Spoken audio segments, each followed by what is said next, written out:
The snow fell in thick, silent curtains outside the kitchen window, each flake catching the glow of Christmas lights strung haphazardly across our neighbor's fence. I pressed my swollen fingers against the cold glass, watching my breath fog the surface. Inside, the apartment smelled of pine from the cheap artificial tree David had bought 3 years ago, its plastic branches sagging under the weight of ornaments I'd collected since we were newlyweds. The scent should have been comforting. Instead, it felt suffocating. My back ached with that deep, relentless throb that had become my constant companion these past few weeks. 8 months pregnant, and I could barely remember what it felt like to sleep through the night, to bend over without grunting, to exist without this heavy, precious weight pressing against my ribs. I placed both hands on my belly, feeling the baby shift beneath my touch. A foot, maybe, or an elbow. My daughter. Our daughter. Emma, we need to talk. David's voice cut through the quiet like a blade. I turned from the window, my heart already sinking at his tone. He stood in the doorway of our bedroom, still wearing his work clothes. The navy suit I'd helped him pick out last year. The tie I'd given him for his birthday, but something was wrong. His face was pale, his jaw set in that stubborn way I'd learned to dread. "What's wrong?" I asked. Though part of me didn't want to know, he didn't meet my eyes. Instead, he stared at the floor, at the worn carpet we'd always meant to replace. "I can't do this anymore." The words hung in the air between us, heavy and sharp. I felt my stomach drop, felt the baby kick as if sensing my distress. Can't do what? This, us, the baby. He finally looked up, and I saw something cold in his eyes, something I'd never seen before. "I'm leaving." I laughed. It was a broken, desperate sound. "You're joking. It's Christmas Eve, David. I'm 8 months pregnant with your child." "It's not mine." The world tilted. I gripped the edge of the kitchen counter, my knuckles white. "What?" "Don't lie to me, Emma." His voice rose, sharp and accusing. "I know about him, about what you've been doing." "There is no him." My voice cracked, tears already burning behind my eyes. "David, I don't know what you're talking about. I would never. Melissa told me everything." He cut me off, his face flushing red. "She saw you. At that restaurant downtown, with some man. She said you looked intimate." Melissa. His co-worker. The woman who'd always looked at me with barely concealed contempt at office parties, who touched David's arm too long when she laughed at his jokes. When? When did she supposedly see this? 3 months ago, at Carmichael's. My mind raced. Carmichael's. I'd been there once, 3 months ago, for a job interview. I'd been serving coffee at a diner for 2 years, barely making enough to cover groceries, and a friend had set me up with an interview for a hostess position at the upscale restaurant. The manager had been a middle-aged man named Roberto, who'd spoken kindly to me, who'd offered me water when I'd felt dizzy from standing too long. The interview had lasted 20 minutes. I hadn't gotten the job. "That was a job interview," I said, my voice shaking. Roberto Garcia, the floor manager. "I can show you the emails. I don't want to see your lies." David moved past me, heading toward the bedroom. "I want you out." "Out?" I followed him, my hand protectively cradling my belly. "David, please, just listen to me."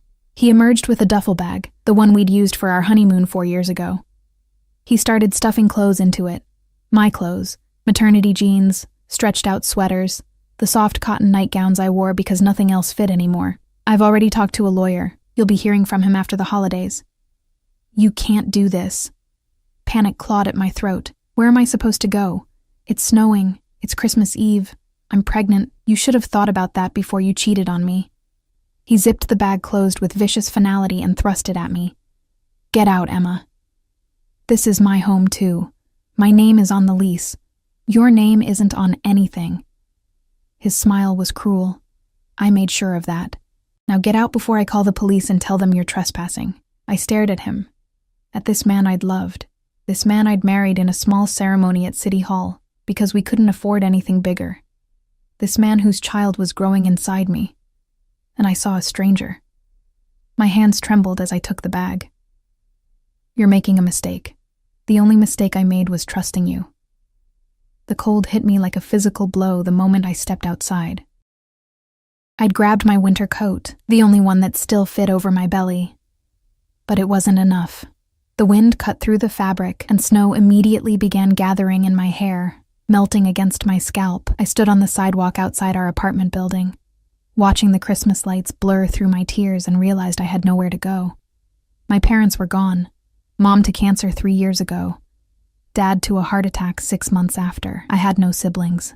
My friends had drifted away over the years, the way friends do when you're struggling to make ends meet and can't afford to go out, can't afford to keep up.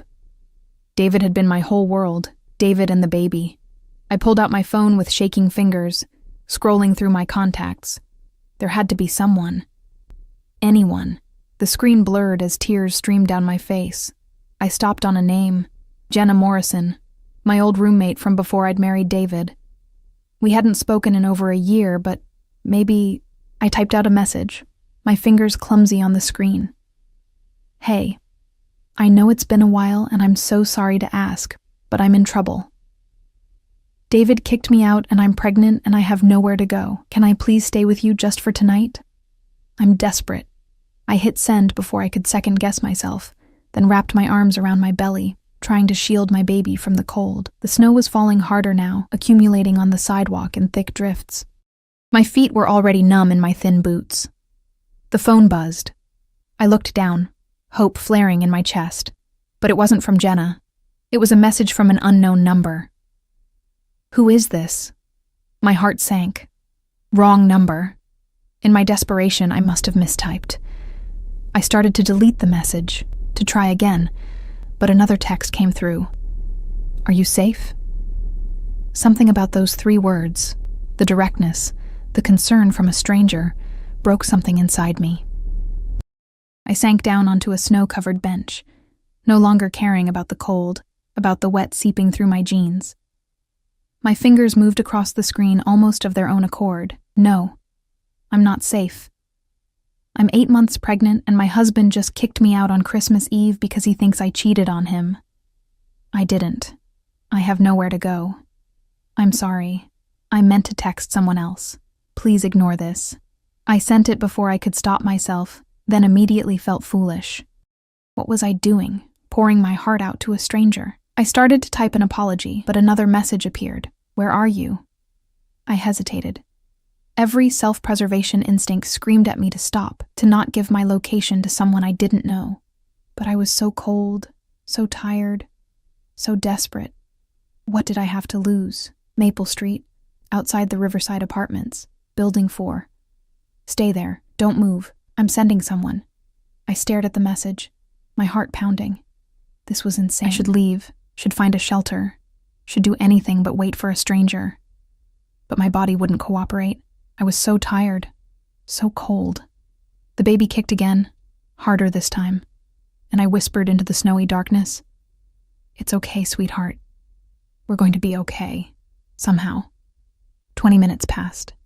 I watched the snow accumulate on my coat, felt my teeth begin to chatter. I was just about to give up, to drag myself to my feet and start walking toward the homeless shelter I'd passed a few blocks away, when headlights cut through the darkness. A black SUV pulled up to the curb, its engine purring like a predator. The windows were tinted so dark I couldn't see inside. For a moment I was terrified. What had I done? This could be anyone. This could be... The back door opened, and a man stepped out. He was tall, dressed in an expensive charcoal overcoat that probably cost more than I made in 6 months. Even in the dim light, I could see he was young, maybe early 30s, with dark hair and a face that looked like it had been carved from marble. But it was his eyes that caught me, dark, assessing, missing nothing. They swept over me, my tear-stained face, my swollen belly, my pathetic duffel bag, and something flickered in their depths. Anger, maybe, or something harder to name. He didn't smile. He simply extended a gloved hand. "Come with me." I should have been afraid. Everything about him screamed danger. From the cold authority in his voice to the way the driver, a massive man who looked like he could break me in half, watched from the front seat. But I was beyond fear. I was beyond everything except the bone-deep exhaustion and the desperate need to protect my baby. I took his hand. His grip was firm, steady, and impossibly warm through the leather of his glove. He helped me to my feet with surprising gentleness, as if he understood exactly how much everything hurt, how hard it was to move with this much weight, throwing off my balance. "Watch your head," he murmured, guiding me into the SUV. The interior smelled of leather and something else, something expensive and masculine, like cedar and smoke. The seats were heated. I almost wept at the warmth. He slid in beside me, and the driver pulled away from the curb without a word. I sat there, trembling, watching the Christmas lights of my old neighborhood blur past the window. The man beside me didn't speak. He simply removed his coat and draped it over me, the weight of it immediately cutting the chill. "Thank you," I whispered. He turned to look at me, and for the first time, I saw his face clearly in the passing streetlights. Beautiful, cold, dangerous. "What's your name?" "Emma. Emma Thornton." "Emma." He said it slowly, as if testing how it felt. "I'm going to ask you a question, and I need you to answer honestly. Did your husband hurt you?" I shook my head, fresh tears spilling over. "Not physically. He doesn't believe me. He thinks I cheated. But I didn't. I swear I didn't." Something dark crossed his face. "And the baby? She's his. She's his daughter, and he doesn't even care." My voice broke on the last word. The man was silent for a long moment, his jaw tight. Then he pulled out his phone and typed something quickly. He didn't offer his name. He didn't explain who he was or where we were going. But somehow, sitting in that warm car, wrapped in his coat that smelled like expensive cologne and cold winter air, I felt safer than I had in hours. The baby kicked, and I gasped softly, my hand flying to my belly. He noticed immediately. "Is something wrong?" "No, she's just active." I tried to smile through my tears. "She doesn't like it when I'm upset." He stared at my hand on my belly for a long moment, something unreadable in his dark eyes. Then he reached over and adjusted the coat more securely around my shoulders. "No one will hurt you again, Emma, I promise you that." The certainty in his voice should have sounded ridiculous. He didn't know me. He didn't owe me anything. But something in the way he said it, the absolute unwavering conviction, made me believe him. As the SUV turned onto a tree-lined street where houses gave way to mansions, where Christmas lights became elegant displays of wealth and power, I realized I'd made a choice. I'd gotten into a stranger's car on Christmas Eve, and now I was heading somewhere unknown with a man whose name I didn't even know. I should have been terrified. Instead, for the first time since David had told me to leave, I felt the tight knot of panic in my chest begin to loosen. The stranger beside me made a phone call, his voice low and commanding. "Prepare the East Guest Suite, medical supplies, and get Dr. Chen here within the hour." He ended the call and turned back to me, his dark eyes reflecting the passing lights. "You're safe now." But as the SUV pulled through iron gates that opened before us like a jaw, I wondered what kind of safety I'd just traded my freedom for. The mansion rose before us like something out of a dream, or a nightmare, depending on how you looked at it. 3 stories of pale stone and glass, windows glowing with warm light that spilled onto manicured lawns now blanketed in fresh snow. A fountain stood silent in the circular drive, its water frozen mid-cascade into crystalline sculptures. This wasn't a home. This was a statement of power. The SUV stopped beneath a covered portico, and before I could reach for the door handle, it was opened from the outside. Another man in a dark suit stood there, his face professionally blank as he offered me his hand. I struggled out of the vehicle, my movements awkward and ungainly, acutely aware of how I must look, my hair wet from melted snow, my cheap maternity jeans stained and stretched, my face surely blotchy from crying. The man who'd rescued me emerged from the other side with fluid grace. Up close, under the mansion's exterior lights, I could see more details. His jaw was sharp enough to cut glass, with the shadow of stubble that suggested he'd been working late. His suit was impeccable, tailored to perfection, the kind of clothing that whispered rather than shouted wealth. But it was the way he carried himself that truly caught my attention, the absolute confidence, the way the other men deferred to him with subtle shifts in posture. This way. He placed a hand on the small of my back, guiding me toward the entrance. His touch was light, but somehow commanding, and I found myself moving forward even as my mind screamed that this was all too surreal. The front door opened before we reached it, revealing an older woman with silver hair pulled into an elegant bun. She wore a simple black dress with a string of pearls, and her eyes, kind and sharp simultaneously, swept over me with the practiced assessment of someone used to evaluating situations quickly. "Mrs. Chen," the man said, "this is Emma. She'll be staying in the East Wing." "Of course, Mr. Volkov." The woman's voice was warm despite the formality. She smiled at me, and something in my chest loosened slightly. "Come, dear. Let's get you warm and dry." Volkov, so that was his name. It suited him somehow. Strong, foreign, dangerous. The interior of the mansion was overwhelming. Marble floors gleamed beneath an enormous chandelier that caught the light and scattered it into 1,000 tiny rainbows. A curved staircase swept upward, its banister polished to a mirror shine. Artwork hung on walls painted in muted, expensive colors. Not the prints I was used to, but original paintings that probably cost more than I'd earn in a lifetime. "Mr." Volkov walked ahead of us, his phone to his ear, speaking in rapid Russian. I caught none of it, but the tone was clear. He was giving orders, and they would be followed. Mrs. Chen led me up the staircase, her hand gentle on my elbow, as I navigated each step with increasing difficulty. "How far along are you, dear?" she asked softly. 8 months.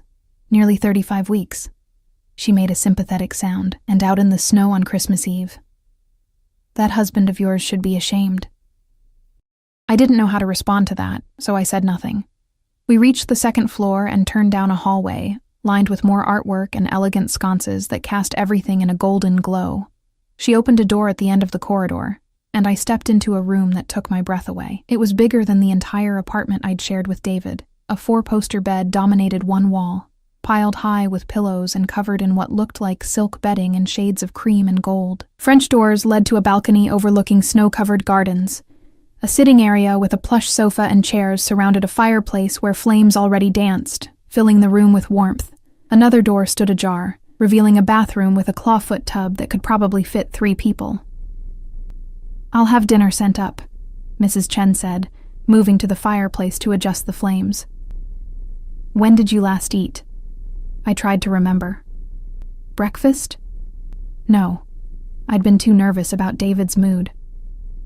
"Yesterday, I think." Her lips pressed into a thin line, but she didn't comment. "I'll bring soup and bread, easy on the stomach. And tea? Chamomile, perhaps?" "You don't have to." "Of course I do." She turned to face me, and her expression was firm, but kind. "Mr. Volkov has given orders that you're to be cared for. That means proper food, rest, and medical attention. Dr. Chen, my husband, will be here soon to examine you and make sure the baby is well." The baby. I pressed my hand to my belly, feeling the familiar flutter of movement. My daughter, blissfully unaware of the chaos her mother's life had become. "Thank you," I whispered, my throat tight with emotion. Mrs. Chen crossed to me and gently squeezed my shoulder. "You're safe here, Emma. Whatever brought you to our door tonight, you're safe now. That's what matters." After she left, I stood in the center of the room, still wearing my wet coat, clutching my pathetic duffel bag. This couldn't be real. People like me didn't end up in places like this. I was a waitress who'd barely graduated high school, who'd married too young and dreamed too small. I didn't belong in a room with silk sheets and original artwork. A knock at the door startled me from my thoughts. "Come in," I called, expecting Mrs. Chen with the promised food. Instead, Mr. Volkov entered, carrying a silver tray laden with covered dishes. The sight of him in this domestic role was so incongruous that I almost laughed. Men who wore suits that expensive, who moved with that kind of predatory grace, didn't carry food trays. "Mrs. Chen is preparing a room for Dr. Chen," he said, setting the tray on the small table near the fireplace. "I told her I'd bring this up," He lifted the covers, revealing a bowl of chicken soup that smelled like heaven, fresh bread still steaming, a pot of tea, and a plate of fruit and cheese.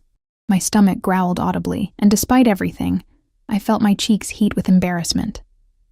"Sit," he commanded, pulling out a chair. "Eat." I wanted to argue, to maintain some shred of dignity, but I was so hungry and so tired that I simply obeyed. The moment the first spoonful of soup touched my tongue, I had to suppress a moan. It was rich and perfectly seasoned, with tender chunks of chicken and vegetables. Real food, made by someone who knew what they were doing. Mr. Volkov didn't sit. Instead, he stood by the fireplace, watching me with those dark, unreadable eyes. It should have made me uncomfortable, being observed while I ate like a starving animal. But somehow his presence was grounding, solid. "Why are you doing this?" I asked between bites, unable to contain the question any longer. "Doing what?" "This. All of this." I gestured around the room. "You don't know me. I could be anyone. I could be lying about everything." He was silent for a long moment, and I watched the firelight play across his features, highlighting the sharp angles of his face. "Are you lying?" "No." The word came out fierce, definitive. "Everything I told you is true. David is my husband. This is his baby. And he threw me out because his coworker convinced him I was unfaithful." His coworker. Something dangerous flickered in Mr. Volkov's eyes. "The one who claimed to see you at Carmichael's." I nodded, tearing off a piece of bread. "Melissa Crawford. She's wanted David since the day she met him. I always knew it, but I trusted him. I laughed bitterly. I thought our marriage meant something. "Tell me about this interview, at Carmichael's." So I did. I told him about the endless months of trying to make ends meet on my waitress salary while David's construction job barely covered rent. About the friend who'd recommended me for the hostess position. About my hope that the better pay would help us prepare for the baby. About Roberto Garcia, who'd been kind and professional, who'd given me water when I'd looked pale and told me gently that they'd gone with someone with more experience. Mr. Volkov listened without interrupting, his expression growing darker with each detail. When I finished, he pulled out his phone and typed something quickly. "What are you doing?" I asked. "Getting proof." He looked up at me, and there was something almost gentle in his gaze. "You said the manager's name was Roberto Garcia." "Yes, but I'll have his statement by morning, along with security footage from the restaurant showing the date and time of your interview. Your husband will receive copies as well." I set down my spoon, staring at him. "You can do that? Just get security footage from a restaurant?" His smile was slight and didn't reach his eyes. "I can do many things, Emma." The way he said my name sent a shiver down my spine that had nothing to do with the cold. There was possession in it, ownership. As if by saving me, he'd somehow claimed me. I should have been frightened. Instead, I felt something warm unfurl in my chest. Something dangerous and confusing. "I don't even know your first name," I said softly. "Alexei." He moved closer, pulling out the chair across from me and finally sitting. "Alexei Volkov." "Russian?" My father was. "I was born here, but I keep certain traditions." The way he said it suggested those traditions went beyond language and family recipes. I sipped the chamomile tea, letting its warmth seep into my bones. "What do you do, Mr. Volkov?" "Alexei," he corrected. "And I handle acquisitions, import and export, various business ventures." It was the vaguest answer possible, and we both knew it, but I was too tired to push, and part of me didn't want to know, not yet. Not when I was sitting in his mansion, eating his food, wearing his coat that still draped over my shoulders. Another knock interrupted us. An older man entered, carrying a medical bag and wearing a kind smile that matched Mrs. Chen's. "I'm Dr. Chen," he said, extending his hand. Alexei called and said we had a patient in need of examination. "I'm not a patient," I protested weakly. "I'm fine. The baby's fine." "Humor me," Dr. Chen said gently. "I promise I'll be quick. Just want to make sure everything is as it should be after your ordeal tonight." Alexei stood. "I'll give you privacy." But as he moved toward the door, I felt a sudden spike of panic. Wait! The word came out sharper than I intended. He turned, raising an eyebrow. Could you stay? Please? I didn't understand why I wanted him there. This man I'd known for less than 2 hours. This stranger who'd plucked me from the snow like a bedraggled kitten. But the thought of being alone with only the doctor made my chest tight with anxiety. Alexei was solid, present, safe. Something flickered across his face. Surprise, perhaps, or satisfaction. He nodded once and moved to stand by the fireplace, far enough to give me privacy, but close enough that I could see him. Dr. Chen was professional and efficient. He took my blood pressure, listened to my heart and lungs, and then asked me to lie on the bed so he could check the baby. His hands were gentle as he palpated my belly, measuring and assessing. The Doppler came out, and suddenly the room filled with the rapid whoosh, whoosh, whoosh of my daughter's heartbeat. I couldn't help it. I started crying again. That sound, so strong and steady and alive. My baby, my little girl, safe despite everything. Heartbeat is excellent, Dr. Chen said, smiling. Strong and regular. You're measuring right on track for 35 weeks. Have you been having contractions? Just Braxton Hicks. Nothing regular. Any bleeding? Fluid leakage? No. He helped me sit up, his expression satisfied. You and baby are doing well, all things considered. But I want you on bed rest for the next few days. No stress, plenty of fluids, good nutrition. I'll come back tomorrow to check on you both. Bed rest? I looked around the luxurious room. I can't just stay here. You can and you will, Alexei interrupted, his tone brooking no argument. You have nowhere else to go, and you're not in any condition to be looking for alternatives. Dr. Chen packed his equipment, then placed a gentle hand on my shoulder. Listen to him, my dear. You've been through a trauma tonight. Your body needs rest to protect that baby. A few days here won't hurt. After he left, I sat on the edge of the bed, overwhelmed by everything. The silence stretched between us, broken only by the crackling of the fire. Alexei remained by the fireplace, his dark eyes never leaving my face. I should let you rest, he finally said, but he didn't move toward the door. Alexei, my voice came out small. Why did you really help me? You could have just sent someone to take me to a hotel or a shelter. Why bring me here? He crossed the room with slow, deliberate steps, stopping just close enough that I had to tilt my head back to meet his eyes.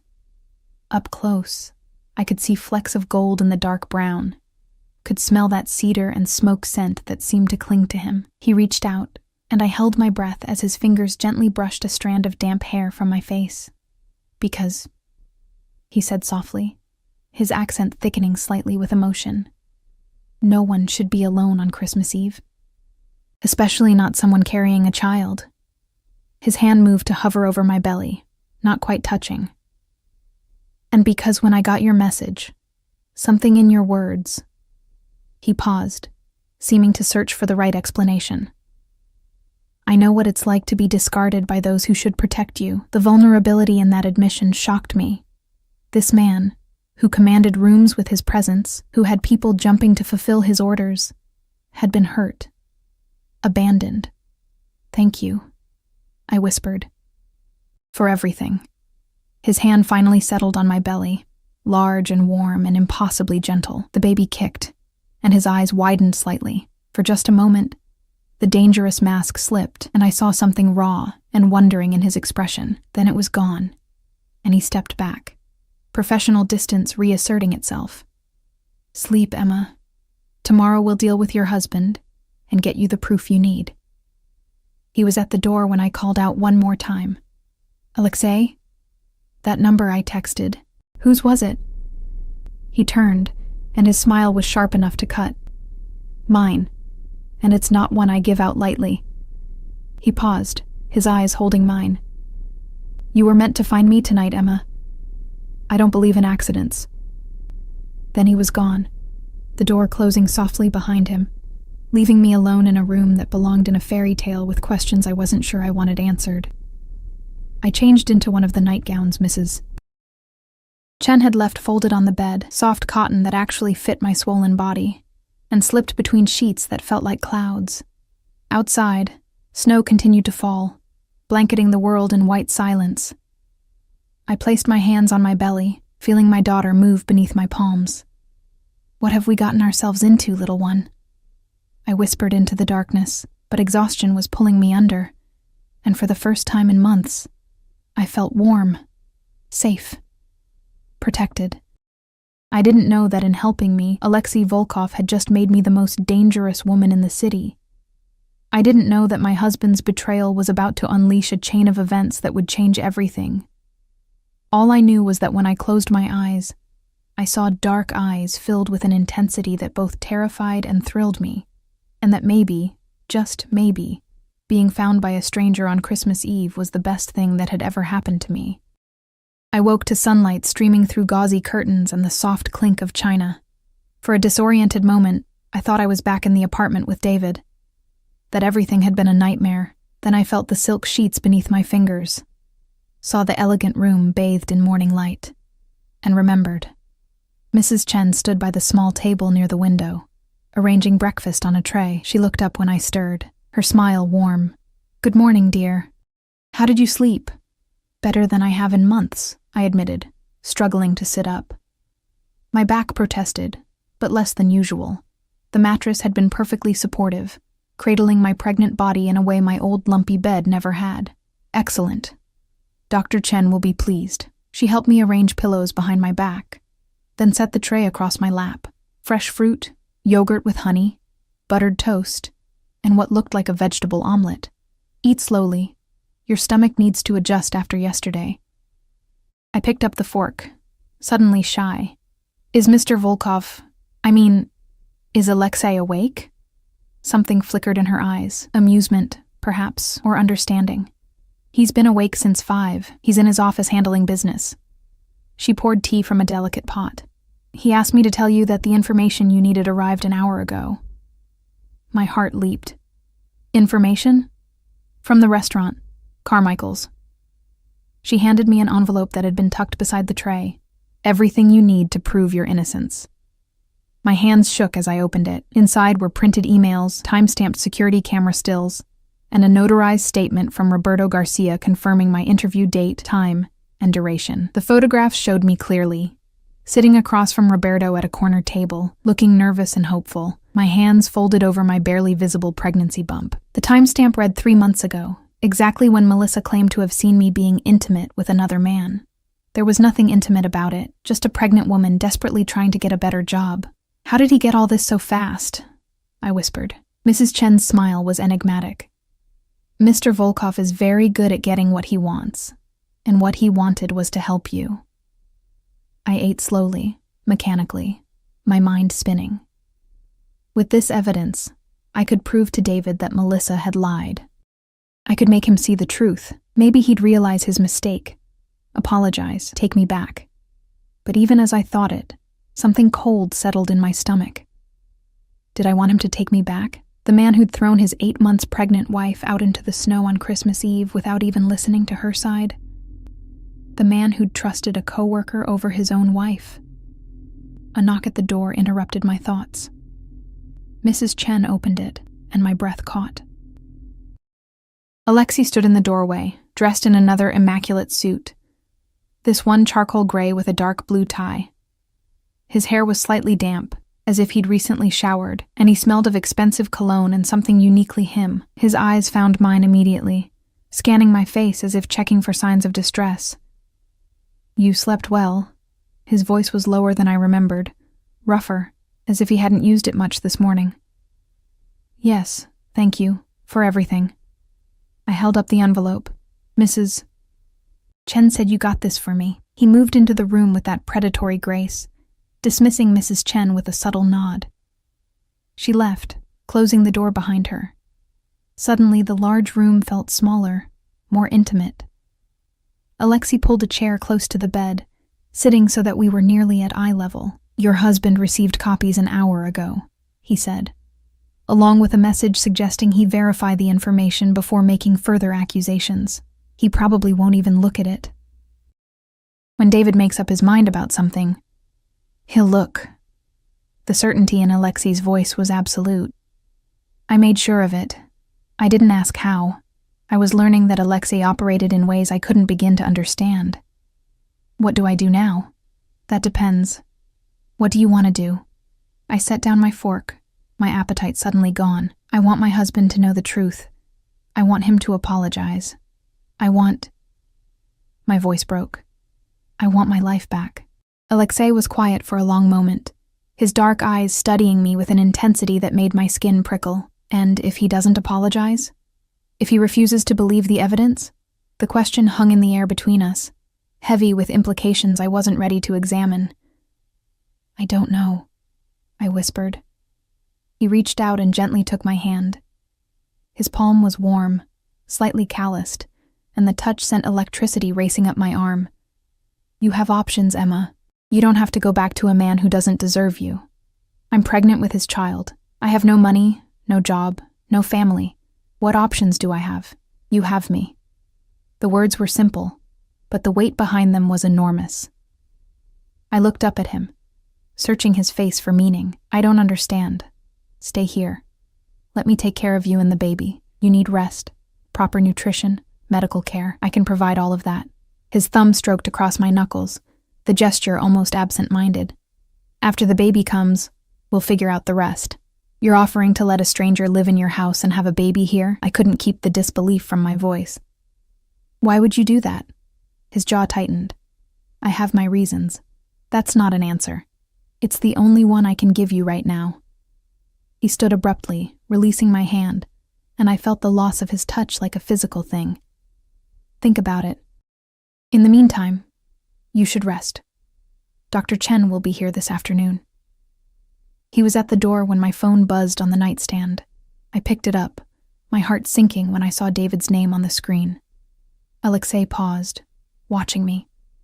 It's him, I said quietly. Do you want to answer it? I stared at the phone, watching it buzz again and again. Finally, I swiped to answer and put it on speaker, not trusting my voice to remain steady. Emma. David's voice was tight, angry. Where the hell are you? Somewhere safe, away from you. Don't be dramatic. Look, I got some information this morning about that interview you claimed to have. Claimed? The word came out sharp. I didn't claim anything, David. I told you the truth. Fine, whatever. The point is, maybe I was hasty. Hasty? I couldn't believe what I was hearing. You threw me out in the snow on Christmas Eve. You called me a liar and a cheat, and now you're saying you were hasty? Alexei's expression had gone dangerously cold, but he remained silent, watching. Emma, come home. We'll talk about this like adults. David's voice took on a wheedling tone I'd heard before, the one he used when he wanted something. I'm willing to forgive you for... Forgive me? I was shaking now, fury overriding fear. I didn't do anything wrong. You're the one who needs to be asking for forgiveness. Look, I said I'm sorry, okay? What more do you want? I made a mistake. Melissa was wrong. Come home and we'll put this behind us. I looked at Alexei, who was watching me with those dark, knowing eyes. Something in his expression gave me courage. No. Silence on the other end. Then, what do you mean, no? I mean no, David. I'm not coming home. Not yet. Maybe not ever. Where are you going to go? Ridiculous. Who's going to take care of you? You need me, Emma. No, I said softly. I really don't. Not anymore. I hung up before he could respond, my hands trembling. The phone immediately started ringing again. I silenced it and set it face down on the nightstand. Good, Alexei said, his voice carrying a note of approval that warmed me more than it should have. He doesn't deserve you. I don't know what I'm going to do. I pressed my hands to my face, feeling tears threaten again. I can't go back to him, but I can't stay here forever either. This isn't my life. This isn't my world. Alexei crossed back to the bed and crouched down so we were eye level. He gently pulled my hands from my face, holding them between his own. Listen to me, Emma. You are stronger than you think. You survived being thrown out in the cold. You protected your daughter, and you just stood up to a man who tried to break you. That takes courage. I don't feel courageous. I feel terrified. Good. Fear means you're still fighting. He squeezed my hands gently. Stay here until the baby comes. That gives you 5 weeks to heal, to rest, to plan. After she's born, we'll figure out next steps. Legal separation, divorce, custody arrangements, whatever you need. Why are you being so kind to me? I searched his face, looking for ulterior motives, for the catch that must be hiding somewhere. You don't even know me. Something flickered in his eyes. Pain, maybe, or memory. My mother was pregnant when my father threw her out. I was 5 years old. We had nowhere to go, no one to help us. She gave birth in a clinic that barely had running water. His voice was soft, but edged with old anger. I swore then that if I ever had the power to help someone in her position, I would. So yes, Emma, I do know you. Better than you think. The revelation stole my breath.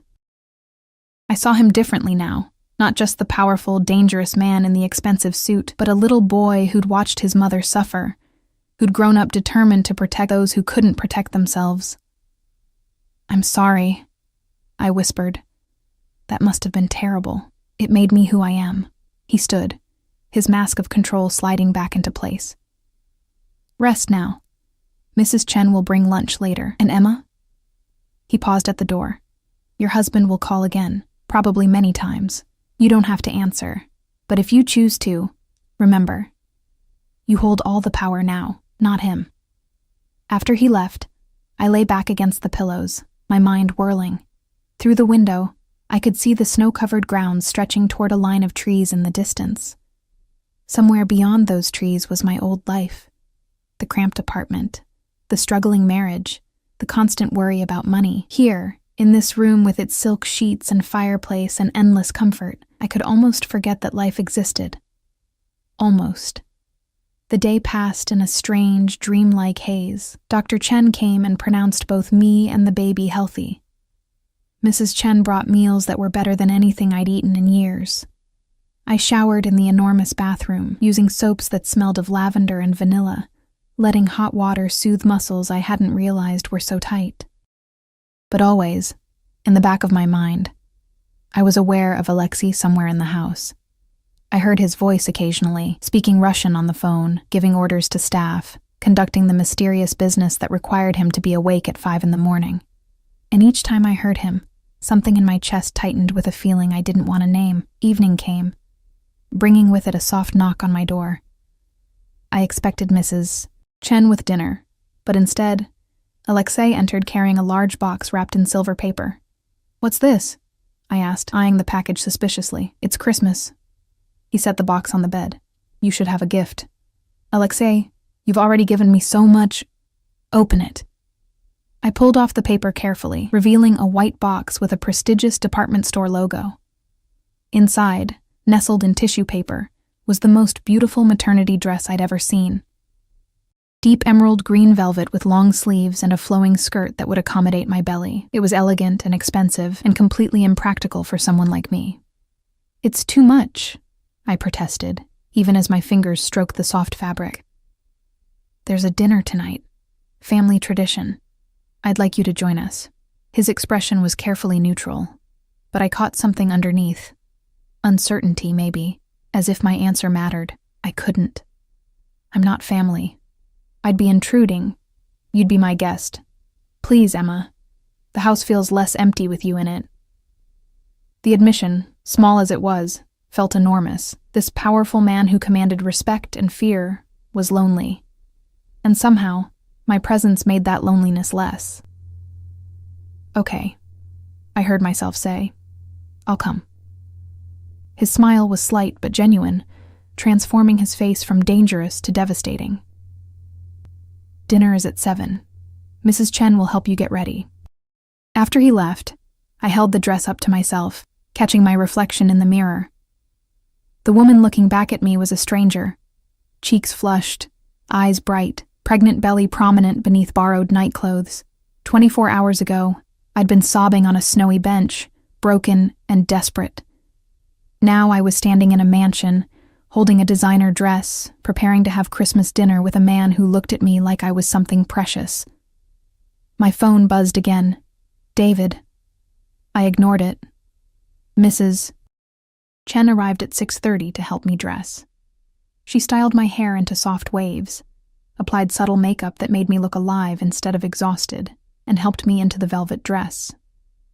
It fit perfectly, skimming over my curves and making me feel, for the first time in months, beautiful. "You look lovely, dear," Mrs. Chen said, adjusting a final curl. "Mr. Volkov will be pleased." "This is just dinner," I protested weakly. "Nothing more." Her smile was knowing. "Of course, dear. Just dinner." At 7 o'clock precisely, there was a knock on my door. I opened it to find Alexei standing there in a different suit, this one black with a crisp white shirt open at the collar. His eyes swept over me, and something heated flickered in their depths. "Beautiful," he murmured, offering his arm. "Shall we?" I took his arm, feeling the solid muscle beneath the expensive fabric, and let him lead me down the hallway. My heart pounded with nervousness and something else. Anticipation, maybe, or the thrill of stepping into a world I didn't belong to. We descended the grand staircase, and I could hear voices from below. Russian mixed with English, laughter and conversation. At the bottom, Alexei paused. Most of these people work for me in various capacities. They're loyal, trustworthy, and they know better than to ask questions. His hand covered mine where it rested on his arm. "You're safe here, Emma. I promise." Then we turned the corner into a formal dining room, and I stepped into Alexei Volkov's world completely. The dining room was magnificent, a long table set with crystal and china that caught the light from an enormous chandelier overhead. Perhaps 20 people were gathered, some seated, others standing near a bar where a server poured drinks. Conversation stopped mid-sentence as we entered, all eyes turning toward us. I felt exposed, vulnerable, acutely aware of my swollen belly and second-hand shoes beneath the beautiful dress. These people belonged here, in this world of wealth and power. I was an intruder, a charity case Alexei had picked up off the street. But then Alexei's hand settled on the small of my back, warm and possessive, and he addressed the room with casual authority. "Everyone, this is Emma. She'll be staying with us for a while. I expect you to treat her with the same respect you show me." The message was clear. She's under my protection. Touch her, and answer to me. A woman in her 60s approached first, elegant in a navy dress with her gray hair swept up.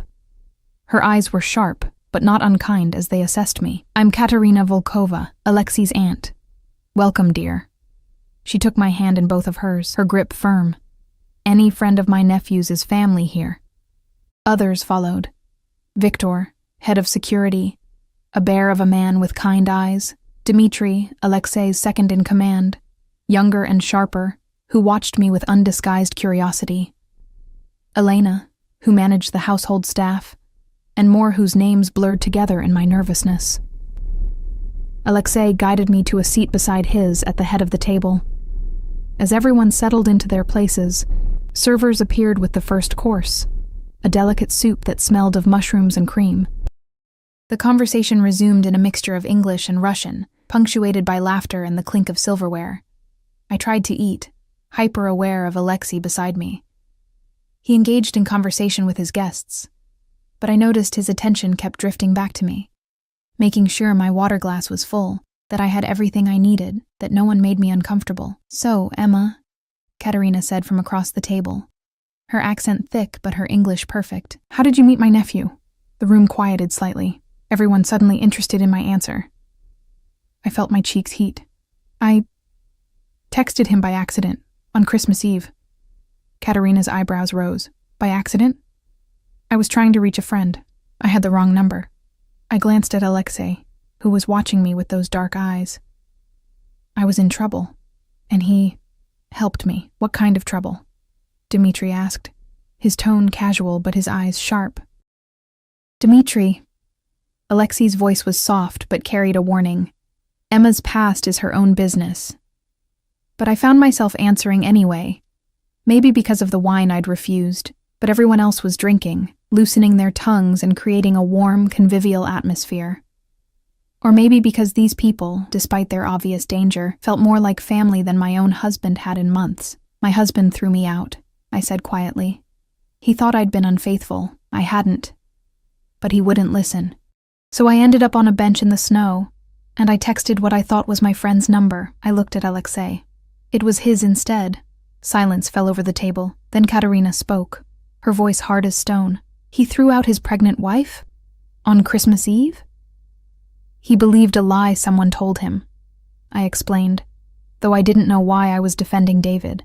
He has proof now that I was telling the truth, but you're not going back, Alexei finished, his tone making it clear this wasn't a question. I don't know what I'm doing, I admitted. Everything happened so fast. Victor, the security chief, raised his glass. To new beginnings, then, and to Alexei, for remembering that power means nothing if we don't use it to protect those who need protecting. Others raised their glasses, toasting me, welcoming me. I felt tears prick my eyes and blinked them back furiously. These strangers were showing me more kindness than my own husband had in months. The meal continued, course after course of incredible food. Roasted duck with cherry sauce, potatoes that melted on the tongue, vegetables I couldn't name but that tasted like heaven. Dessert was a traditional Russian cake layered with cream and berries. And despite my full stomach, I managed a few bites. Throughout it all, I was aware of Alexei, the way he commanded the room without raising his voice, the way people deferred to him with a respect born of something deeper than fear, and the way he kept glancing at me, as if making sure I was real, that I hadn't disappeared. After dinner, people began to drift toward the drawing room where someone had started playing piano. Alexei offered me his hand. Walk with me? I took it, letting him guide me away from the crowd and through French doors that opened onto a covered terrace. The snow had stopped, and the night was crystalline and cold, the stars sharp overhead. Heaters glowed along the terrace, keeping the worst of the chill at bay. This is beautiful, I breathed, looking out over the snow-covered gardens. It's lonely, Alexei said quietly. He stood beside me at the railing, close enough that I could feel his warmth. This house, this life. I built it all to prove I was nothing like my father, that I'd risen above my beginnings. But sometimes I think I've just built a very expensive cage. I turned to look at him, surprised by the admission. You could leave, go anywhere. Could I? His smile was bitter. When you're responsible for this many people, this many lives, you stop belonging to yourself. Every decision I make affects hundreds of others. I can't just walk away. Is that why you help me? Because you can't walk away from your own life, so you save others instead? He turned to face me fully, and the intensity in his eyes made my breath catch. I helped you because when I read your message, something in it called to me. A woman alone, pregnant, abandoned by the person who should protect her.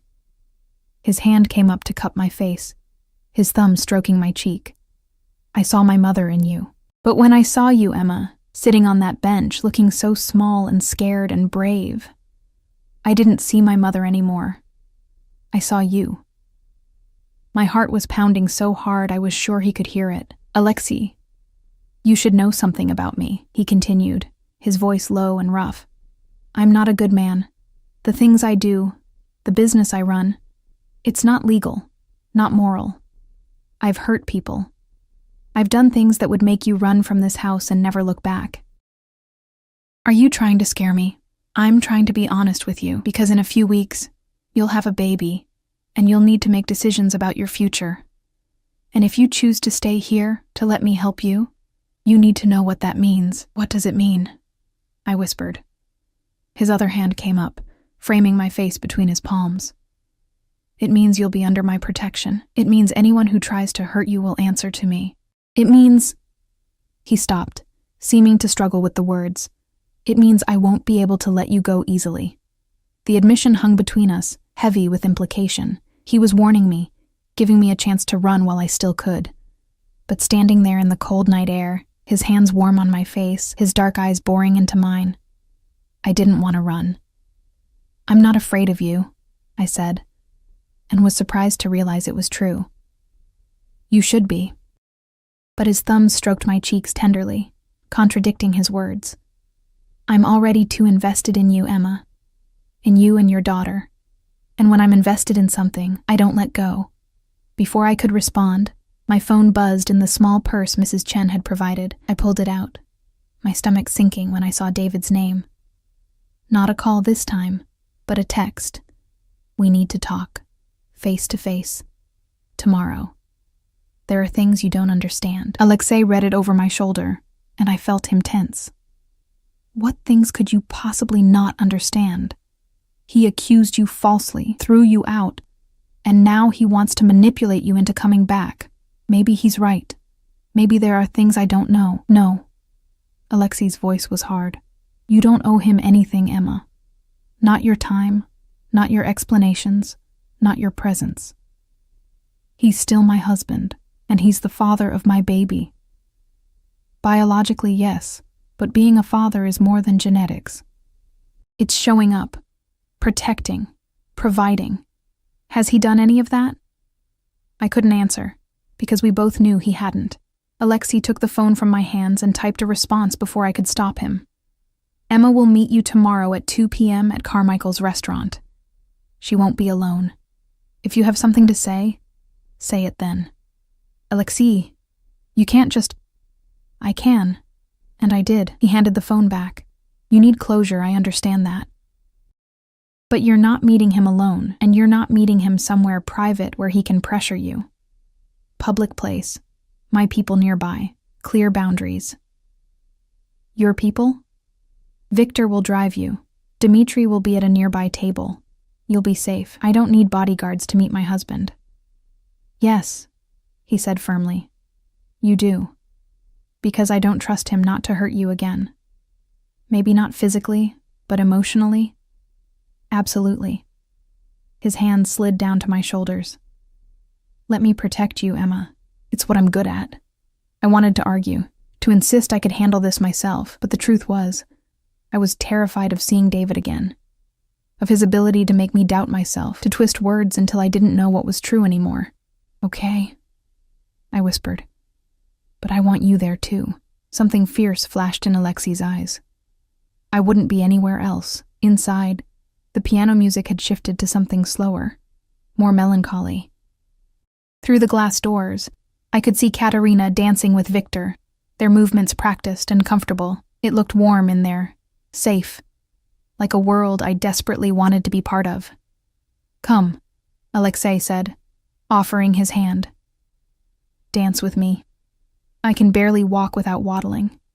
I definitely can't dance. Then we'll sway. His smile was slight but genuine.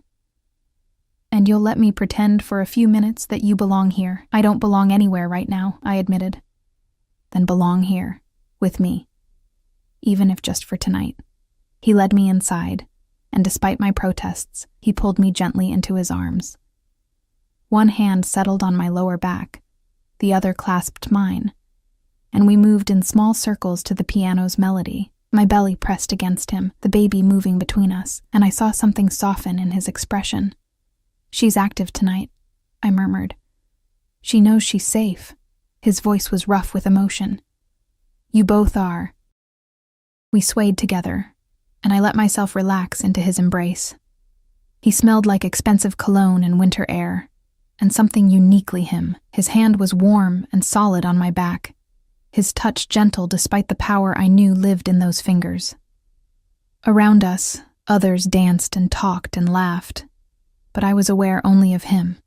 Emma, he said quietly, after tomorrow, after you've spoken to your husband, I want you to think carefully about what you want.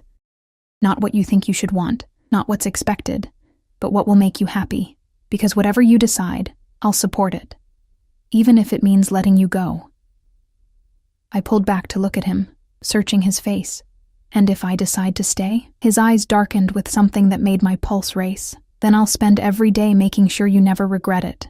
The song ended, and the spell broke. People began gathering coats, saying their goodbyes. I watched Alexei transform back into the man in charge, shaking hands, giving orders, his mask of control firmly in place.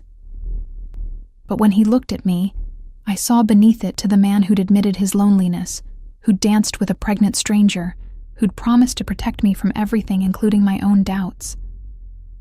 Mrs. Chen appeared to escort me back to my room. I was exhausted, my feet aching and my back protesting. But as I climbed the stairs, I looked back to see Alexei watching me, his expression unreadable but intense. That night, I lay in bed unable to sleep despite my exhaustion. Tomorrow I would face David, would hear whatever excuses or explanations he had to offer. And then I would have to make a choice, go back to my old life, to a man who'd proven he didn't trust me, to an apartment that had never felt like home, to struggling to make ends meet while raising a baby alone, or stay here, in this mansion with its silk sheets and endless comfort, under the protection of a man who'd saved me for reasons I still didn't fully understand, a man who was dangerous and powerful, and who looked at me like I was something precious. The baby kicked, hard enough to make me gasp. I placed my hand on my belly, feeling her shift and stretch. "What should we do, little one?" I whispered into the darkness. "What's the right choice?"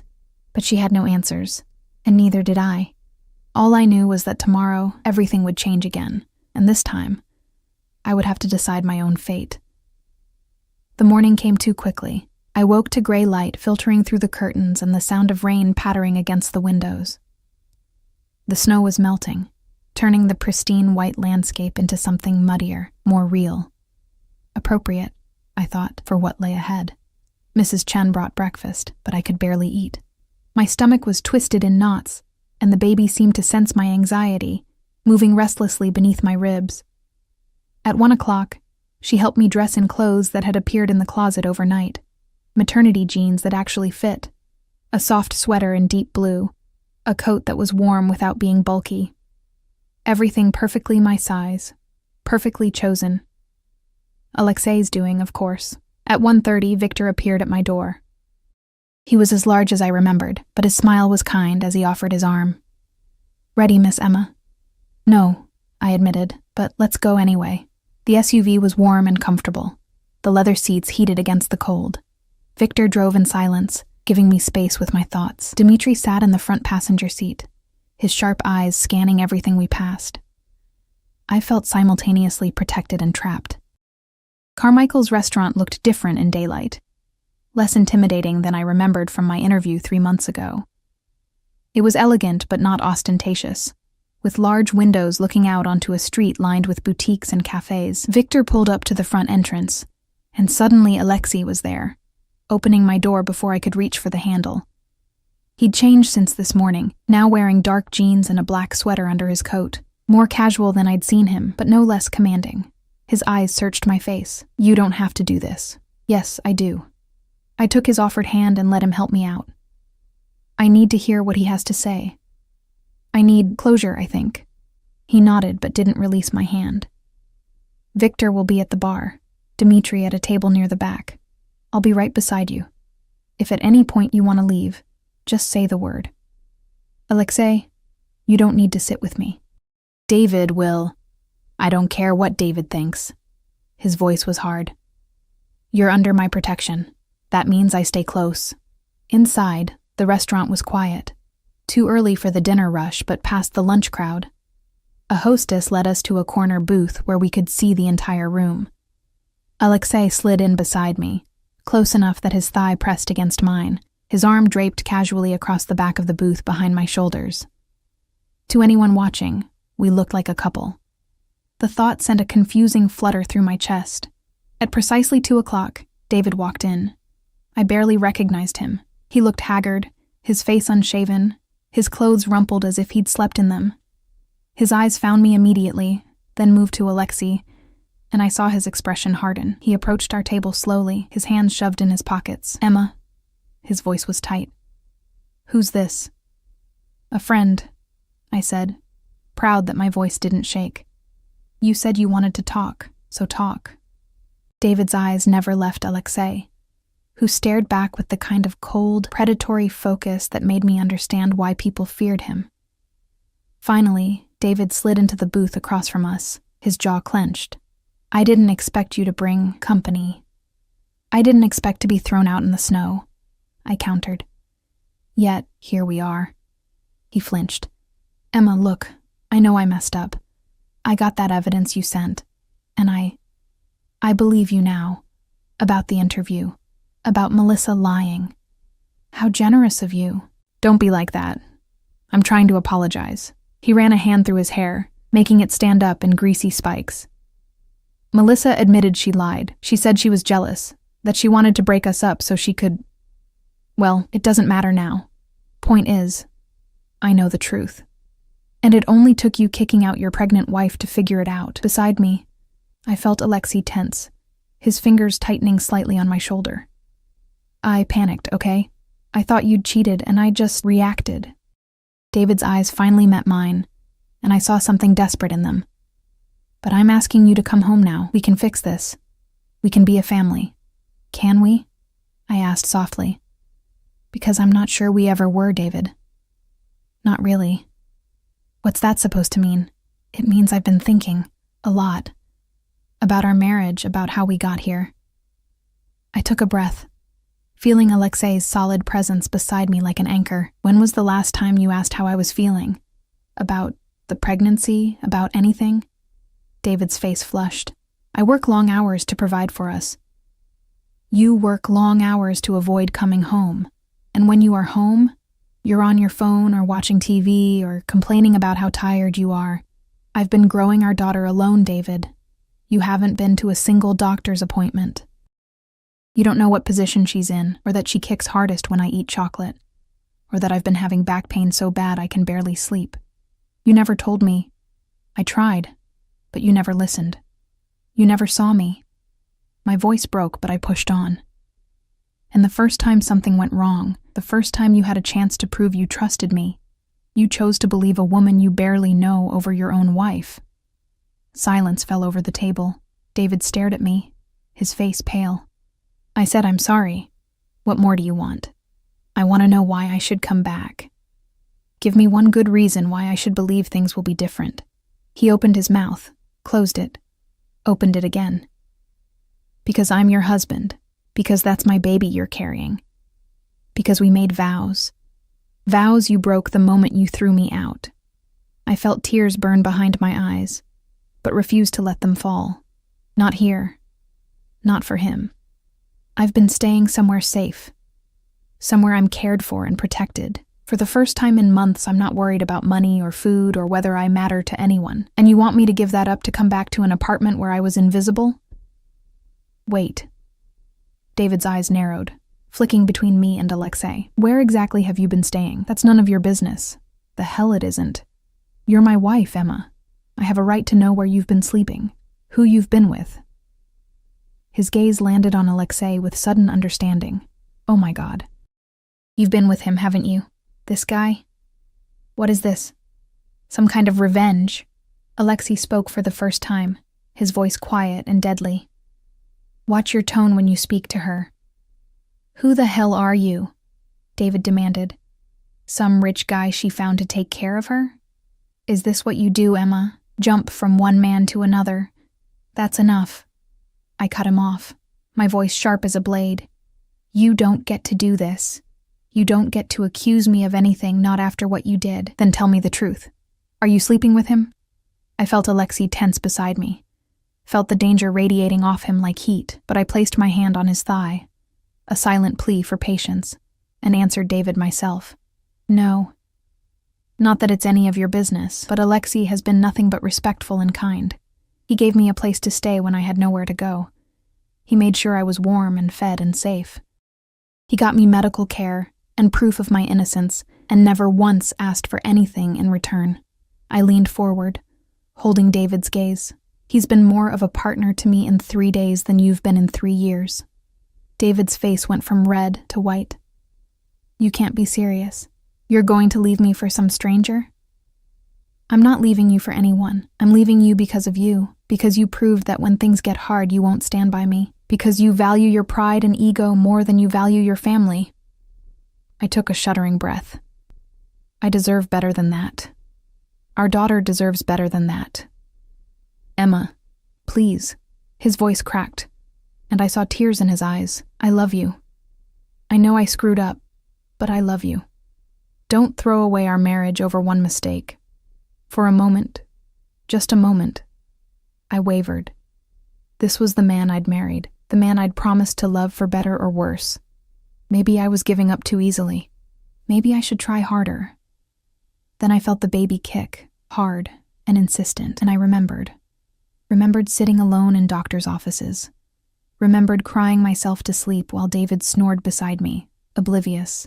Remembered the cold look in his eyes when he'd told me to leave. "I'm not throwing away our marriage," I said quietly. "You already did that. I'm just accepting it. So that's it? You're choosing him over me? I'm choosing me. For once, I'm choosing myself and my daughter." I slid out of the booth, Alexei rising smoothly beside me. "You'll hear from a lawyer about custody arrangements. We can be civil about this, or we can make it ugly. Your choice." "You're making a huge mistake," David said, his voice bitter. "You think this guy actually cares about you? Men like him don't date women like you. You're just a charity case to him, something to make him feel good about himself. Once the novelty wears off, he'll kick you out just like I did." I felt Alexei move, felt the violence coiled in him ready to spring, but I tightened my grip on his arm and faced David one last time. "Maybe you're right. Maybe this won't last, but at least I'll know I tried for something better, instead of settling for someone who made me feel worthless." I turned to leave, then paused. "Oh, and David, when the baby comes, I'll let you know. You can decide then if you want to be her father, or just the man who donated DNA. Either way, we'll be fine without you." I walked out of the restaurant with my head high, Alexei's hand firm on my back, Victor and Dmitri falling into step around us like a protective wall. I didn't look back. I didn't need to. In the SUV, the tears finally came. Great, heaving sobs that shook my whole body. Alexei pulled me against his chest, his arms wrapping around me as carefully as if I were made of glass. He didn't tell me to stop crying, didn't offer empty platitudes. He just held me, one hand stroking my hair, while I mourned the death of my marriage and the life I'd thought I'd have. "I'm proud of you," he murmured into my hair. That took courage. "I feel like I'm falling apart." "You're not falling apart. You're breaking free." He pulled back enough to look at me, his thumbs wiping away my tears. "And I meant what I said last night, Emma. Whatever you decide, wherever you want to go from here, I'll support it. If you want to stay at the house until the baby comes, you can. If you want me to help you find your own place, I will. If you want, I want to stay." The words came out before I could second-guess them. "With you. If that's still okay." Something blazed in his dark eyes. Triumph, possession, relief, all mixed together. "More than okay. I don't know what this is between us," I admitted. "I don't know if it's just gratitude or proximity or something more. But I know I feel safer with you than I ever did with David. I know my daughter moves differently when you're near, like she knows you're someone who'll protect her. And I know that even though I should be terrified of you, of this world you live in, I'm not. You should be terrified," he said, echoing his words from the night before. "I told you, I'm not a good man. Maybe not. But you're good to me. That's what matters." He studied my face for a long moment, then leaned forward and pressed his lips to my forehead in a kiss that felt like a promise. "Then stay, Emma. Stay and let me take care of you both. Let me show you what it means to be cherished instead of tolerated." The baby kicked again, and Alexei's hand moved to my belly without thinking, his palm spreading wide over the swell. She kicked directly into his hand, and his expression transformed. Wonder mixing with something fierce and protective. "She knows you," I whispered. "Good." His voice was rough, "because I'm going to be here for every moment she needs me. Doctor's appointments, midnight feedings, first steps, first words, all of it. Alexei, you don't have to. I want to." He lifted his eyes to mine, and what I saw there stole my breath. Not just attraction or duty, but something deeper. Something that looked dangerously like love. "I want to be there. For both of you. If you'll let me." I should have said no. Should have protected my heart, kept my distance, remembered that I barely knew this man. But sitting there in his arms, his hand on my belly, his eyes promising things I'd never thought I could have, I couldn't bring myself to refuse. "Okay," I breathed. "Yes, I want that too." He kissed me then, properly this time. His lips were soft against mine but insistent. claiming me with a thoroughness that made my toes curl. His hand cupped the back of my head, angling me exactly where he wanted me, and I melted into him, returning the kiss with equal fervor. It was promise and possession, tenderness and heat, everything I'd been missing, and everything I'd never known I wanted. When we finally broke apart, both breathing hard, he rested his forehead against mine. "You're mine now, Emma. Mine to protect, mine to care for. Say you understand." "I understand," I whispered, and felt the truth of it settle into my bones. The weeks that followed were the happiest of my life. Alexei was true to his word. He accompanied me to every doctor's appointment, his hand in mine as we watched our daughter on ultrasound screens. I caught him calling her our daughter, and didn't correct him. He was there more than David had ever been.